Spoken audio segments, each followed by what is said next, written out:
Happy Friday. I hope you're having a great start to the year. I can't believe January's come and gone. It's crazy. Want to do a Facebook Live. We're going to be doing more of these here at GBES. And today's is about some topics that have been coming up, that have been changing. I'm going to give you a glimpse of next Thursday from 3:30 to 4:30 Eastern Time. We're going to have a 1 hour what you need to know for 2017 about what's changing in the green building landscape. Everything from WELL and LEED version 4 to LEED dynamic plaque and ARC, and there is a lot of changes that are happening, most of those coming from the U.S. Green Building Council and GBCI. Part of our job here as educators at GBES is to stay out in front. We're really tapped in, and we really think we can demystify a lot of this for you. So let me give you a couple tips right now, but be sure to join us, and we'll put that down in the notes, the registration link for next Thursday afternoon from 3:30 to 4:30, and join us for that free webinar. It'll also count as 1 hour of general LEED CE.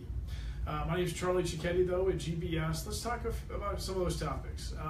LEED version 4. You know what? If you haven't signed up your LEED project yet, you have to be under LEED version 4 now. That date in the fall has come and gone, and any new project that's going to go for LEED, well, LEED V4 is upon us. It's not that bad. Next week we'll go into more detail on how you navigate LEED V4.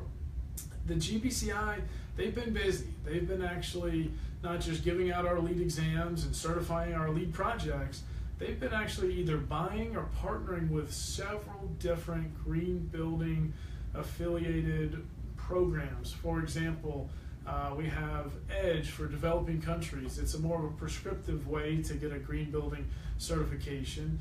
We have PEER, which is actually about kind of our energy grid infrastructure and efficiency. We have GRESB reporting, which is more of your sustainability reporting for your entire portfolio or investment trust of buildings. How sustainable is the whole portfolio? And then we also have some other programs like Zero Waste for your business and your business operations.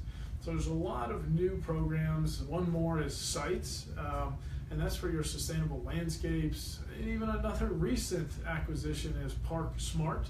Think of a green parking deck, a green garage was the program. Well, that's what it used to be called. So next week we're going to go into a little more detail on each one of those programs. And then the one that is the next chapter in the green building movement, of course, is WELL, Healthy Buildings and the WELL Building Standard. I'm a WELL AP, I'm actually WELL faculty. Here at GBES, we're helping a lot of people pass the WELL AP exam, that 100 question test. But come next week, we'll talk a little more about the WELL Building Standard, some of the early adopters, and how you can navigate that program. A lot of exciting things happening. The USGBC just had a change in leadership at the last Green Build conference. Now we have Mahesh, who is the fearless leader at the U.S. Green Building Council, and he really wants to take LEED even further internationally.